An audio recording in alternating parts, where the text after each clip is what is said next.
Bienvenue dans le cadre de ce cycle de conférences en ligne organisé par Géotechnique Suisse, où je vais avoir le plaisir de vous parler de méthodes probabilistes et d'analyse de fiabilité appliquées à la géotechnique.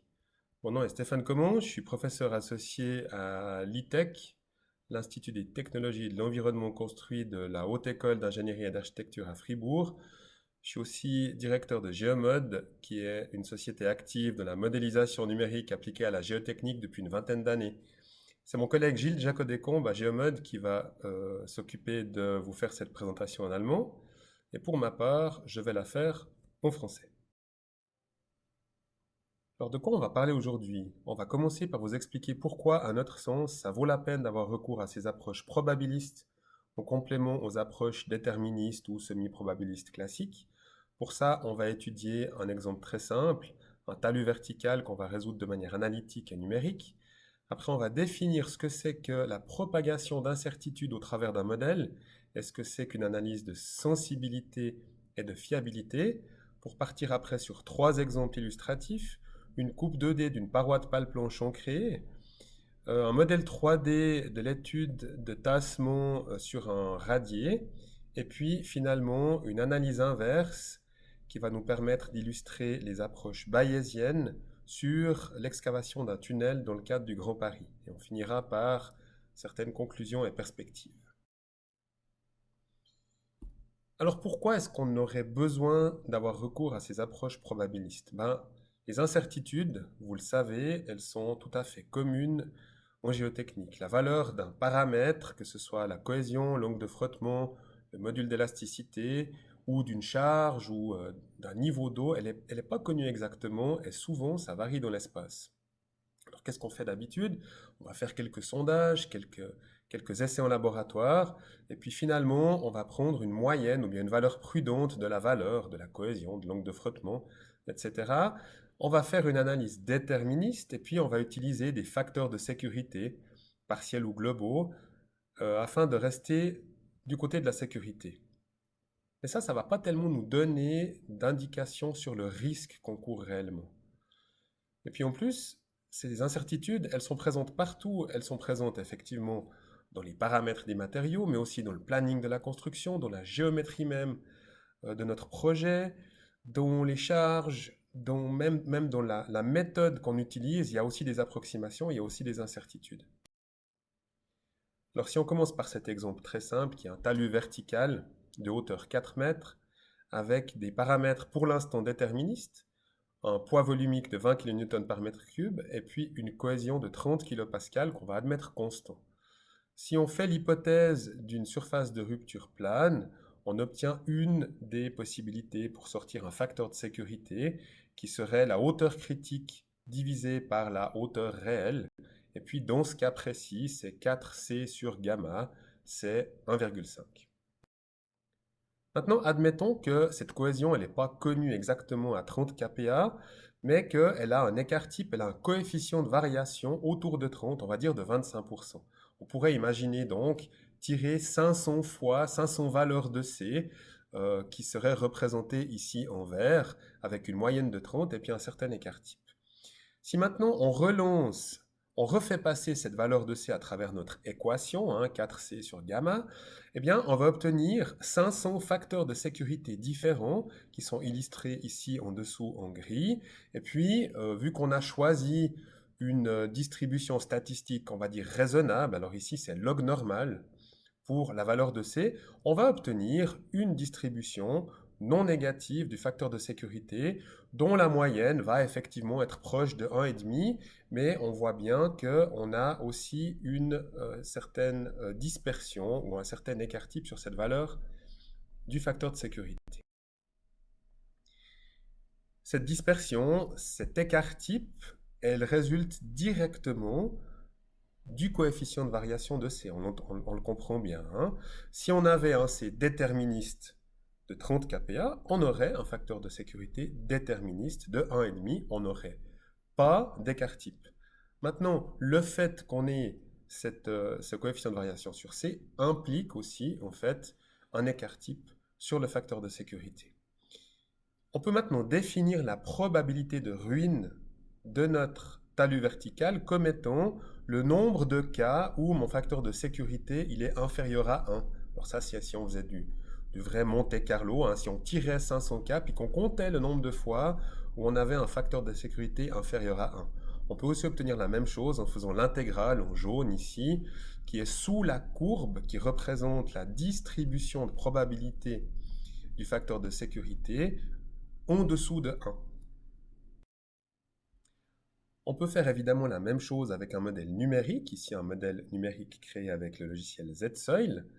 Et puis on peut de nouveau lancer 500 calculs. Évidemment, ça va prendre un petit peu plus de temps, 500 calculs, même si ici le maillage est très simple, par rapport à faire passer notre valeur de C 500 fois à travers l'équation.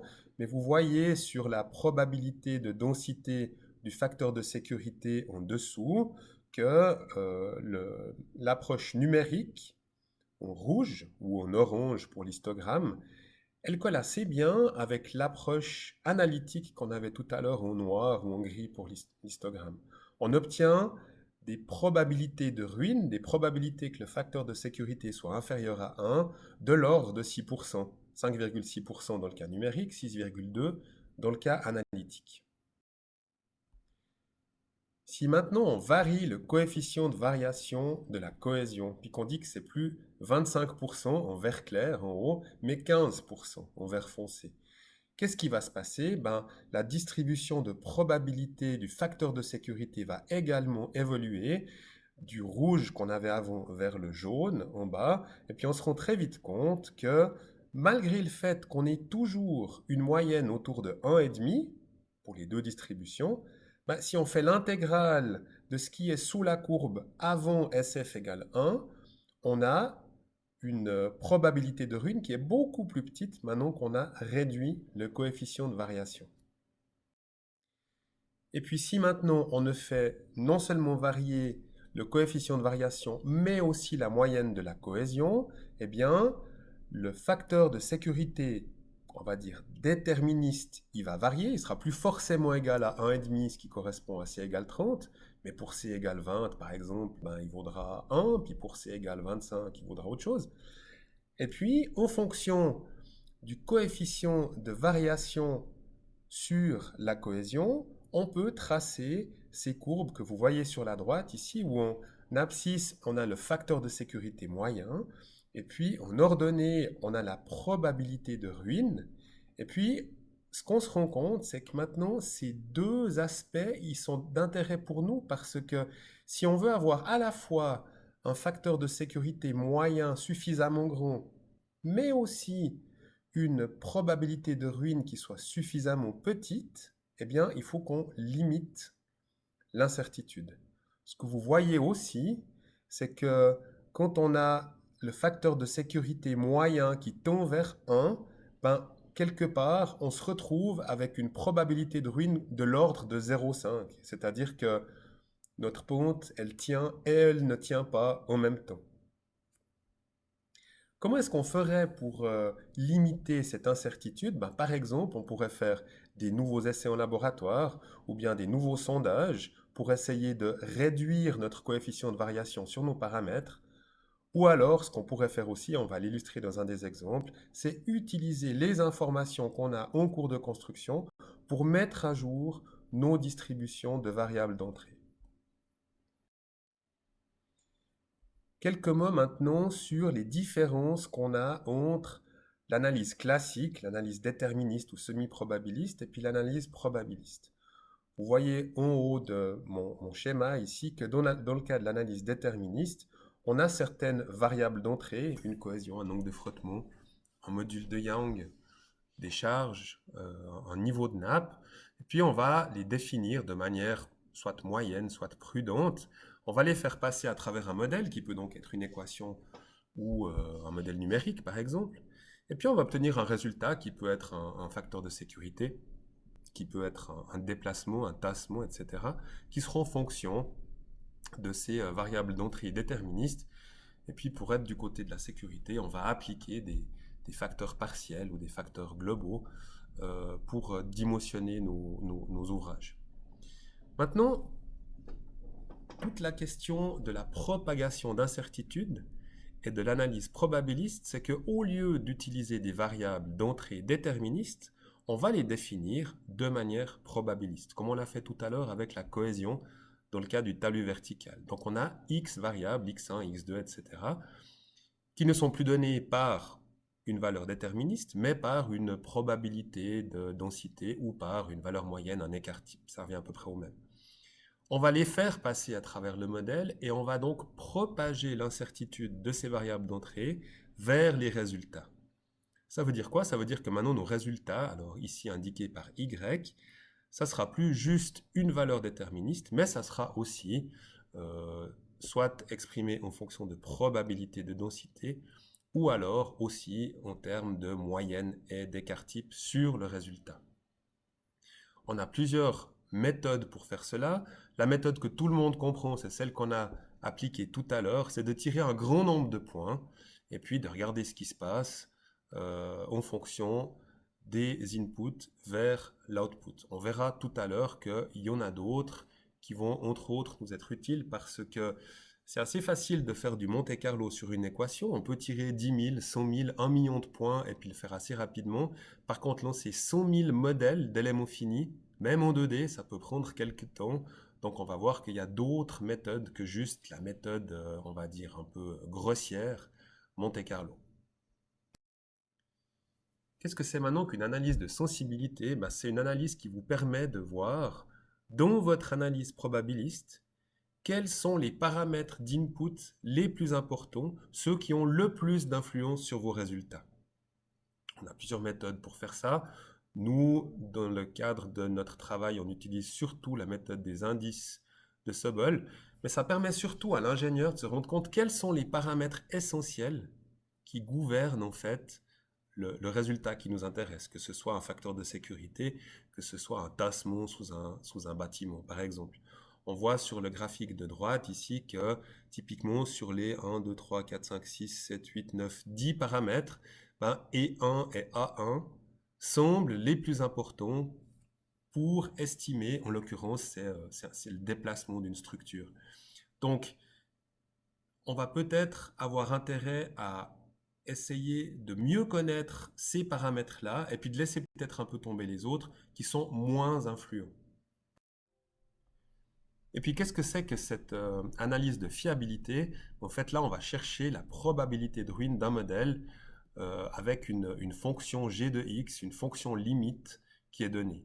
Si je reprends l'exemple de mon talus vertical, la fonction g de x, ça va être SF-1 plus petit que 0. Si g de x est plus petit que 0, ça ne tient pas. Et puis si g de x est plus grand que 0, ça tient.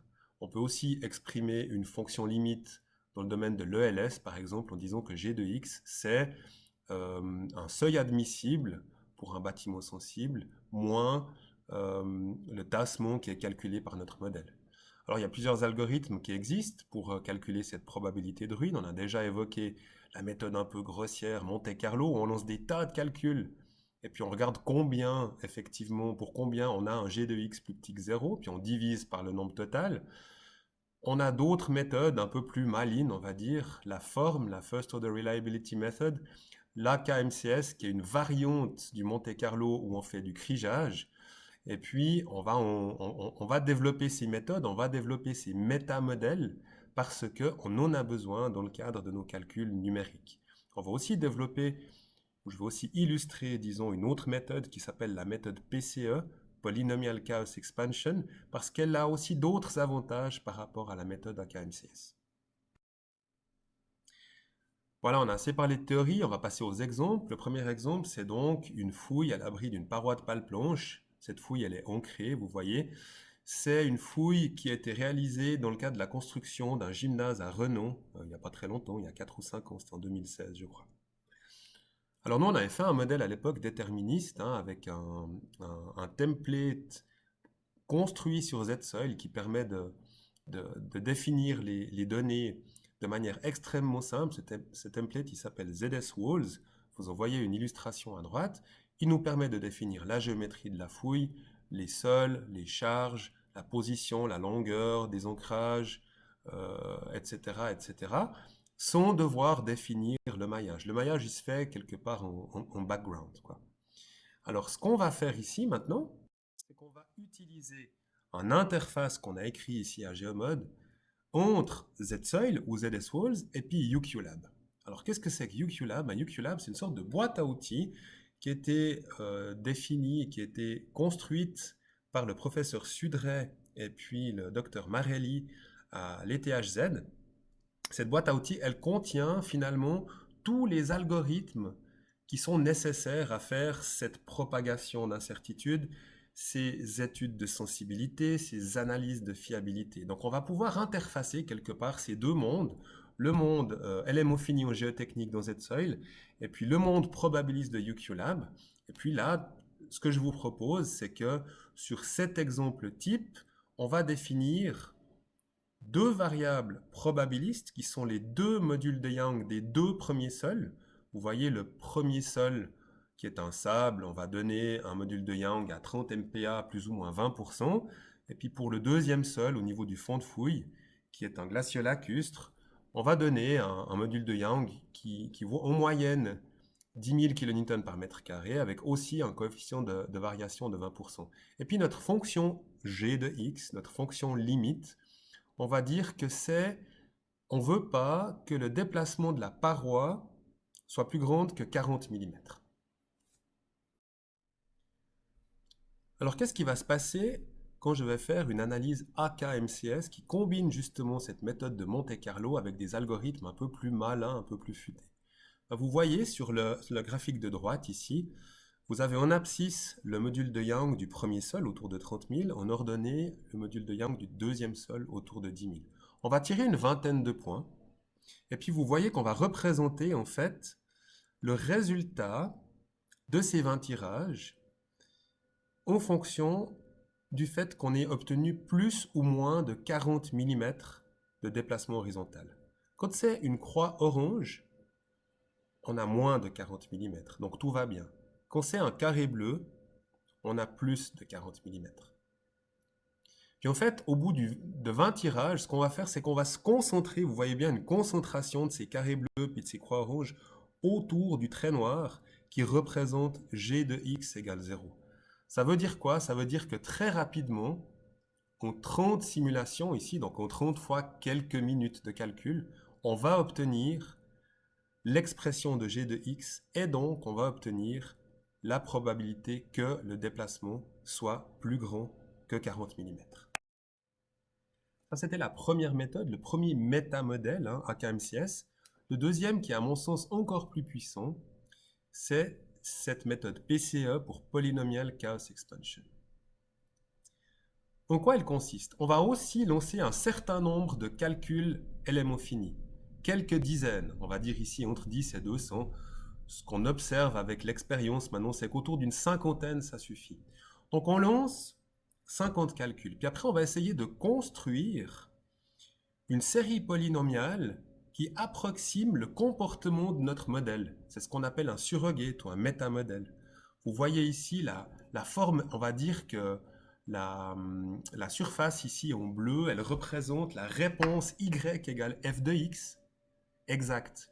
Et puis on va donc l'approximer avec une somme de toutes ces surfaces roses pour finir par obtenir quelque chose qui ressemble terriblement au vrai modèle par rapport à tous les points qui nous étaient donnés ici, les petits points bleus, c'est les points qu'on a tirés avec notre vrai modèle numérique avec ZSoil.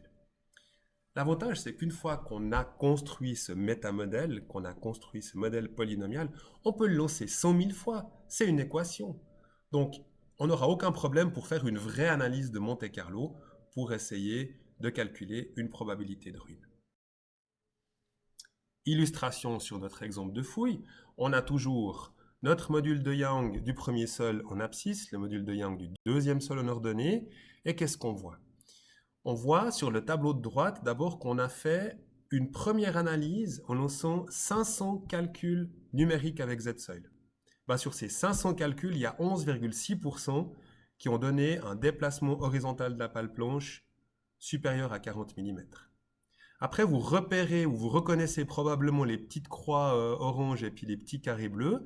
Ça, c'est notre méthode, notre première méthode AKMCS, notre premier métamodèle, qui ont 30 coups, si on veut bien, nous donne une probabilité qui est relativement proche, hein, 11,9% de chance d'avoir ce seuil qui est dépassé. Pourquoi? Parce qu'on arrive à définir cette fonction g de x égale 0 parce qu'on tire des points tout près et puis finalement on arrive à la définir de manière correcte.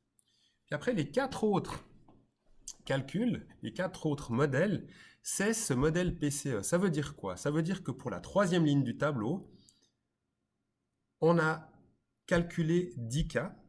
Sur la base de ces 10 cas, on a défini notre fonction polynomiale, et puis après on a tiré 100 000 fois 100 000 cas de la fonction polynomiale. Qu'est-ce qu'on obtient? On obtient 11,2%, donc on est déjà pas mal. Mais ce qui devient vraiment intéressant, c'est qu'à partir de 50 cas, donc on lance 50 cas avec Z-Soil, on construit la PCE, puis après on tire 100 000 cas avec la PCE, on est à 11,7. Et puis si on relance 100 000 cas mais construit sur 100 cas Z-Soil, on est à 11,7. Et puis la même chose, là j'ai une petite coquille, c'est sur 200 cas Z-Soil, on est toujours à 11,7. Donc on voit qu'on atteint quelque part une sorte de plateau, une sorte d'asymptote. D'accord? Et puis finalement, ce que vous voyez ici en rouge et en vert, c'est ces 100 000 cas. Alors ici, c'est pour le cas basé sur 50 calculs Z-Soil. Et vous voyez bien que dans l'espace E1 et 2, on obtient la même limite avec la formulation PCE et puis avec la formulation AKMCS. Deuxième exemple, en 3 dimensions cette fois, c'est l'analyse d'une fondation sur radier d'un grand bâtiment à Genève, dans la région de Plon-les-Ouates. Vous voyez, il fait à peu près 96 fois 102 mètres, il y a différents niveaux de sous-sol. Vous remarquez ici la descente de charge, des charges nodales, des charges linéaires. Et puis dans le cas déterministe, avec les paramètres des sols qu'on a, en particulier les paramètres d'une assez mauvaise couche de limon argileux, on obtient 4,25 cm. Mais maintenant, quel est le risque que le déplacement soit supérieur à 5 cm? Eh bien, on va pouvoir utiliser de nouveau notre approche probabiliste sur le modèle Z-Soil ici, qui fait à peu près 60 000 éléments en 3D. Le modèle constitutif qui a été utilisé, c'est HSS. Et puis, vous voyez les 4 variables qu'on a décidé d'introduire comme étant des variables probabilistes. Toutes les autres variables restent déterministes. Par exemple, je ne sais pas moi, le poids propre de la couche de limon argileux. Donc, vous voyez ici que c'est le module de Young, la cohésion, l'angle de frottement de cette couche de limon argileux, et puis une quatrième variable probabiliste qui serait une sorte de facteur qui multiplierait la descente de charge des charges permanentes. Donc là, on a choisi à peu près entre 90 et 110% en se disant que voilà, cette descente de charge, elle peut un peu varier. On commence par faire une étude de sensibilité pour se rendre compte, peut-être sans surprise pour vous, qu'au fait, les paramètres de résistance de cette couche CFI, ils jouent quasiment aucun rôle. Pourquoi ils jouent aucun rôle? Parce que là, on a un radier général, et puis voilà, on n'aura pas de problème de poinçonnement comme si on avait une fondation isolée. On a vraiment 20% qui est dû au module de Young de la couche de limon argileux, et puis on voit 80% ici sur les charges. Alors pourquoi on a ces 20 et ces 80? Probablement que si on changeait le coefficient de variation de E et celui de Q, ça pourrait changer. Mais ce qui est sûr, c'est que c'est ces deux variables qui ont une grosse influence sur le tassement maximum de notre radier. Alors peut-être vous reconnaissez un petit peu le genre de graphique que je vais vous montrer maintenant sur la droite. Vu que j'ai deux variables qui sont principalement importantes ici, j'ai représenté le module E de ma couche de limon argileux qui varie à peu près entre 5500 et 8500 ici, hein, et puis ce facteur de charge sur la descente de charge des charges permanentes entre 90 et 110, 120%. En bleu et en les petites croix rouges, c'est de nouveau la méthode AKMCS. On tire 20, 30 points, on regarde un petit peu où se trouve g de x égale 0, et puis après on tire une dizaine de points supplémentaires pour bien la définir. Et puis en vert et en rouge, vous reconnaissez aussi l'approche PCE, l'approche Polynomial Chaos Expansion, c'est-à-dire qu'on a tiré 50 points, vous les voyez en noir, c'est les petits ronds noirs, hein. Ça veut dire on a fait 50 calculs Z-seuil, ça nous a pris 2 jours, ok? 1 heure par calcul à peu près. Mais après, on a construit cette suite polynomiale et puis on peut tirer 50 000, 100 000 cas et vous voyez de nouveau une excellente adéquation, je dirais, entre le domaine où g de x est plus grand que 0, en vert, et puis le domaine où g de x est plus petit que 0, en rouge. Et puis finalement, la probabilité que le déplacement dépasse 50 mm, c'est 1,9% dans ce cas-là. Troisième exemple, on va parler maintenant d'analyse bayésienne ou d'analyse inverse sur le cas d'un projet sur le Grand Paris. C'est l'extension de la ligne 14 entre les stations Maison-Blanche et Olympiade, où on a un tunnel de 150 mètres à peu près entre les deux. Alors évidemment, nous, quand on a fait ces calculs, il y avait tout ce qui était stabilité du front de taille, par exemple. On avait des problèmes de gonflement dans des argiles plastiques. On avait aussi des problèmes de tassement du bâti existant, en particulier des bâtiments sensibles. Vous voyez aussi la tour Super Italie de 36 étages située à proximité de la gare ici. Donc souvent, les bâtiments sous lesquels allait passer notre futur tunnel, ils avaient des seuils de l'ordre de 5 à 10 mm qu'il ne fallait pas dépasser. Donc là, on va définir notre fonction g de x comme étant le seuil moins le tassement calculé plus petit que 0.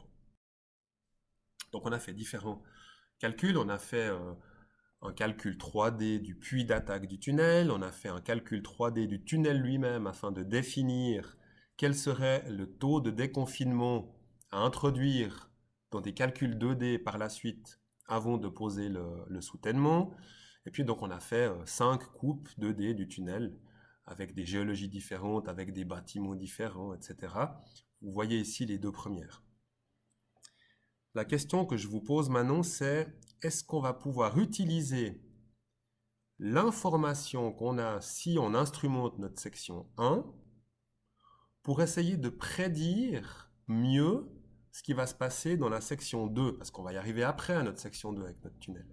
Puis la réponse, vous vous en doutez, c'est oui, grâce à l'analyse bayésienne inverse. Alors, je fais une petite digression ici parce que j'ai envie de vous parler du théorème de Bayes. Le théorème de Bayes, il permet de mettre à jour une hypothèse sur la base d'une évidence. Vous voyez ici P de H sachant E, donc la probabilité a posteriori que l'hypothèse est juste, ça va être en fait P de H tout court, la probabilité a priori, multipliée par une fonction qui s'appelle la vraisemblance, et cette fois c'est la probabilité que l'évidence est juste, sachant que l'hypothèse est juste, et on va après la diviser par la probabilité que l'évidence est juste. Alors, ça ne vous parle peut-être pas, je me permets une petite digression avec un thème qui est assez, on va dire, d'actualité en 2021. Admettons que j'ai le nez qui coule. Donc je vais me faire tester un test PCR au Covid. Et puis je suis testé positif. Et puis je sais que ce test, il est à 80% correct. Quelle est la probabilité que je sois réellement malade, sachant qu'en fait, il n'y a que 5% des gens qui sont testés qui ont le Covid. Donc je peux l'écrire selon la formule de Bayes comme étant la probabilité d'avoir le Covid en étant positif, c'est la probabilité d'avoir le Covid multipliée par la vraisemblance, la probabilité d'être positif, sachant que j'ai le Covid, divisé par exactement le même terme, vous voyez qu'on retrouve le même terme en haut et puis en bas à gauche, plus quelque chose qu'on oublie souvent, la probabilité que je n'ai pas le Covid, mais que je sois testé positif, sans avoir le Covid. En chiffres, qu'est-ce que ça donne? La probabilité d'avoir le Covid, c'est 5%. Je le multiplie par la probabilité d'être positif en ayant le Covid, qui est de 80%. Et puis je divise par la même chose, plus la probabilité de ne pas avoir le Covid et d'être testé positif. Et finalement, si je suis testé positif, je n'ai pas 80% d'être malade, je n'ai que 17% d'être malade. Alors, comment je vais appliquer ce théorème de Bayes à la géotechnique? Parce que je ne suis pas médecin. Eh ben, je vais l'utiliser pour mettre à jour une probabilité qu'un tassement soit supérieur à un seuil, sachant que j'ai une nouvelle mesure. Alors, ce n'est pas aussi simple que l'histoire du Covid. On va devoir utiliser l'inférence bayésienne qui est de mettre à jour les paramètres d'entrée du modèle étant donné une nouvelle mesure. Je reviens à mon exemple de tunnel. On voit ici une vue en plan avec la section S1 tout près de la gare et tout près de la tour Super Italie en vert. Et puis ma section S2 située peut-être une centaine de mètres plus loin.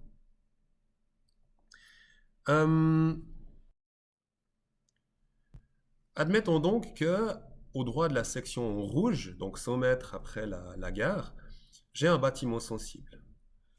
Admettons aussi que j'ai déjà fait une analyse de sensibilité pour savoir que les deux paramètres les plus influents sur le tassement de ce bâtiment, c'est le taux de déconfinement avant mise en place du soutènement. Donc vous voyez la distribution ici, probabiliste autour de 35-40%, on va dire. Et puis le module de Young d'une des couches en présent. Eh bien, vous pouvez sur cette base-là calculer la probabilité ou la densité de probabilité du tassement de notre bâtiment sensible. Et puis vous voyez ici, alors là on utilise de nouveau des métamodèles, ici on utilise la PCE de nouveau. Vous voyez que ça me donne un certain risque que le tassement soit supérieur au seuil. Ici, le risque, il vaut 2,5% à peu près. Maintenant, admettons qu'avec les mêmes paramètres d'entrée, il n'y a pas tellement de raison que j'en change. J'ai fait un autre calcul pour ma section en vert, pour ma section tout près du départ du tunnel. Alors, ce calcul va de nouveau me donner une densité de probabilité du tassement en surface, par exemple, que vous voyez ici en bas. Et puis, ben voilà, elle vaut ce qu'elle vaut, disons, quelque part, avec une moyenne autour de 3 ou 4 mm. Mais admettons maintenant que j'ai mesuré 4 mm à cet endroit-là, sur la section verte, sur la première section. Qu'est-ce que je peux faire? Eh bien, grâce à l'inférence bayésienne, je vais pouvoir mettre à jour mes données d'entrée. Et en particulier, je vais pouvoir mettre à jour mon taux de déconfinement. Vous voyez que la moyenne est toujours à peu près à 0,4, mais on a un écart type ou bien on a un coefficient de variation qui est beaucoup plus petit. Et puis vous voyez aussi que le module de Young, il n'a pas beaucoup changé. Donc on peut utiliser en fait cette évidence, cette mesure sur la section verte, sur la section S1, pour mettre à jour les densités de probabilité des paramètres d'entrée de tous nos calculs. Ça veut dire quoi? Ça veut dire que maintenant, je peux refaire mon calcul sur la section 2, là où j'ai mon bâtiment sensible. Et puis, vous voyez que là où avant, j'avais ma densité de probabilité de tassement en bleu, avec pas mal de chances de dépasser 5 mm, le fait d'avoir quelque part resserré l'écart type, en particulier sur le taux de déconfinement, je peux maintenant dire que j'ai quasiment aucune chance de dépasser mes 5 mm. Je suis à 0,17% au lieu de 2,5% pour l'estimation a priori. Alors je parle d'a priori et de posteriori, mais attention, quand j'ai fait mon calcul ici a posteriori, donc quelque part mon calcul un peu plus précis, je ne suis pas encore arrivé sous ma section 2. Quand je parle de posteriori, c'est que j'ai mis à jour ma prédiction, mais ça reste une prédiction. Ça veut dire que dans ce cas-là, peut-être, je vais me dire, ok, j'ai aucun souci. Mais si ma prédiction, quand elle est mise à jour, elle me donne plus de déplacement, ou peut-être elle me donne plus de risques, eh ben, je peux toujours venir dire, ok, on va resserrer les cintres, on va mettre peut-être des cintres tous les 75 cm, au lieu de tout mettre tous les 1,50 m, etc. Donc c'est vraiment très intéressant d'avoir cette information, je dirais, peut-être pas encore en temps réel, mais basée sur les mesures en cours d'excavation. Alors pour conclure, j'espère qu'on vous a convaincu que ces approches probabilistes, avec ces analyses de sensibilité et puis de fiabilité, elles complètent quelque part les analyses classiques qu'on peut faire, hein, qu'on fait toujours, analyse déterministe, analyse semi-probabiliste. Quelque part, ces analyses déterministes, elles sont simples à faire, mais elles nous donnent assez peu d'indications sur le risque. Quel est le risque que mon facteur de sécurité soit inférieur à 1? Quel est le risque que le tassement de mon bâtiment y fasse qu'après j'ai des fissures partout?